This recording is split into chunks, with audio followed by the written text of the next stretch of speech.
허리케인 데스크.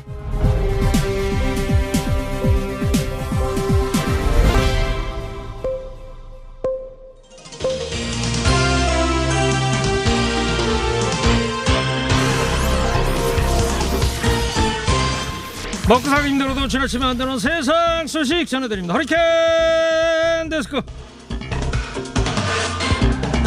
첫 번째 소식입니다. 더불어민주당이 코로나19로 영업에 피해를 본 소상공인 자영업자들에 대해 정부 보상을 명문화한 감염병 예방법 개정안을 2월 국회에서 통과시키기로 했습니다. 또 구체적인 보상 대상과 방식 등을 명시한 시행령을 상반기에 마련하는 방안을 유력하게 검토 중입니다. 그러나 홍남기 부총리 겸 기획재정부 장관은 자영업자의 손실을 법으로 보상해주는 방안에 대해 현실적으로 불가능하다 이러면서 반대 입장을 밝혔습니다. 한 언론과 인터뷰에서 4개월간 100조 원이 들어가는 관련 의원 입법안은 현실적으로 불가능하다면서 방역을 강화함과 동시에 재정이 허용하는 범위 내에서 가능한 한 어려움을 덜어드리도록 세제, 금융 등 지원책을 강구해 나가야 하지 않을까 생각한다고 말했습니다.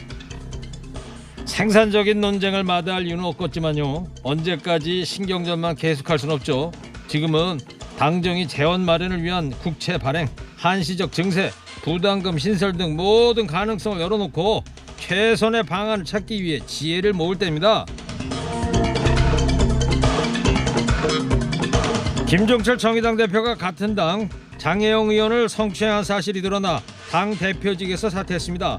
지난해 10월 포스트 심상정으로 당 대표에 취임한 지 3개월여 만입니다. 정의당에 따르면 성추행 사건은 지난 15일 저녁 식사 자리에서 발생했는데요. 피해자인 장 의원이 지난 17일 당 젠더인권본부장에게 사건을 알렸고 이후 당 차원에서 조사를 진행했습니다. 가해자인 김 대표가 모든 사실을 인정한 것으로 전해졌습니다. 사상 초유의 당대표 성추행 사건으로 진보진영 도덕성에 큰 타격을 입었습니다. 그러나 누구보다도 젠더 이슈를 집중 제기해오던 정의당인 만큼 더 원칙적이고 더 단호하게 대처해주기 바랍니다. 다음 소식입니다. 박성민 더불어민주당 최고위원이 여권에서 최초로 이용구 법무차관에게 택시기사 폭행에 대해 책임질 것을 촉구했습니다. 박 최고위원은 오늘 라디오 인터뷰에서 법 앞에는 만인이 평등하다는 얘기가 있듯이 책임을 져야 될 부분은 책임을 지고 사죄를 하실 부분은 사죄를 하는 것이 맞다 이렇게 밝혔습니다. 앞서 이용구 법무차관은 변호사 시절인 지난해 11월 술에 취한 상태에서 자신을 깨우던 택시기사의 목덜미를 잡는 등 폭행을 했습니다. 폭행 장면이 녹화된 차량 블랙박스 영상을 경찰이 은폐했다는 사실이 밝혀지면서 논란은 더 커지고 있습니다.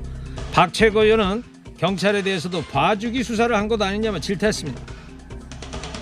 이번 일은 법의 형평성을 뒤흔드는 사건입니다. 권력의 작용이 있었든 경찰이 알아서 봐줬든 사과로 어물쩍 넘길 일이 아니죠. 이 차관님, 법치를 관장하는 정부 부서의 2인자로서 누구나 법 앞에 평등하다는 헌법 정신 그대로 명명백백하게 밝혀주기 바랍니다.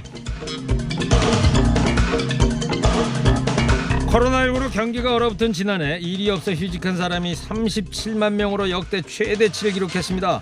또 전국 자영업자는 7만 5천 명 감소한 것으로 조사됐습니다. 반면에 작년 5대 금융지주는 사상 최대 이익을 냈다고 하죠. 시중은행들은 경영을 잘했다고 주장하겠으나 코로나19 위기에 따른 생계형 대출이 급증한 데다 영끌, 비투 등의 투자 대출의 수요가 늘어났기 때문입니다. 대부분의 시중은행에서 성과급이나 위로금이 대폭 늘어나는데요. 신한은행, NH농협은행, 우리은행, KB국민은행 등 명칭은 서로 다르지만 통상임금 180%에서 200% 수준의 성과급, 위로금을 지급한 것으로 나타났습니다. 코로나 위기 속에서 고생한 직원들에 대한 위로와 보답이라고는 하지만 코로나19라는 전대미문의 상황이 만들어낸 대출 수요와 정부의 각종 이자 유예, 대출 만기 연장 같은 정책적 지원에 힘입어서 늘어난 수익을 자기들만의 성과 잔치에 쓰는 행태를 바라보는 시선 곱지만 않습니다. 은행권은 최근 여당에서 제기하는 이른바 이익공유제 이익 분담 대상으로 지목되자 난색을 표해왔습니다. 근데요, 코로나 위기를 지렛대 삼아 벌어들인 수익으로 자기들끼리는 성과급 잔치하면서 사정이 어렵다 이런 변명 참으로 군색합니다. 마지막 소식입니다. 초등학교 저학년을 중심으로 올해 1학기 등교 횟수가 작년보다 늘어날 것으로 보입니다. 이를 위해 방역당국은 초등학교 저학년의 코로나19 감염 위험도를 평가하기로 했는데요. 등교 수업에 불씨를 피운 것으로 정은경 질병관리청 청장입니다.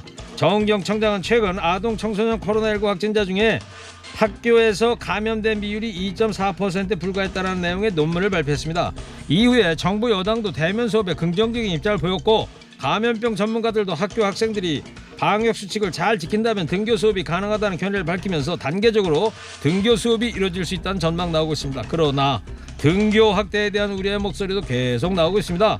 작년 말부터 시작된 코로나19의 3차 유행이 아직 이어지고 있는데다가 감염 경로가 불분명한 확진 환자가 적지 않기 때문인데요. 특히 김우주 고려대 구로병원 감염내과 교수는 정은경 청장의 논문에 쓰인 데이터는 2차 대유행 직전 수치라면서 지금은 지역사회 전파가 많이 진행돼 그때와 상황이 다르다고 지적했습니다. 교육부는 이번 주 중에 방역 전문가들의 연구 결과 학부모 여론 등을 종합 판단해서 전국 초중고교의 3월 신학기 등교 방침을 발표할 계획입니다. 계속 온라인 수업하자니 학력 격차 돌봄 공백이 걱정이고 학교 보내자니 아이들 건강과 안전이 걱정이고요. 그야말로 진대양난인데요. 우리 아이들이 걱정 없이 마음껏 공부하고 마음껏 뛰어놀 수 있는 그런 날이 오기를 간절히 소망합니다. 오늘 허리케인 데스크 여기까지 하겠습니다. 깨어있는 시민이 됩시다.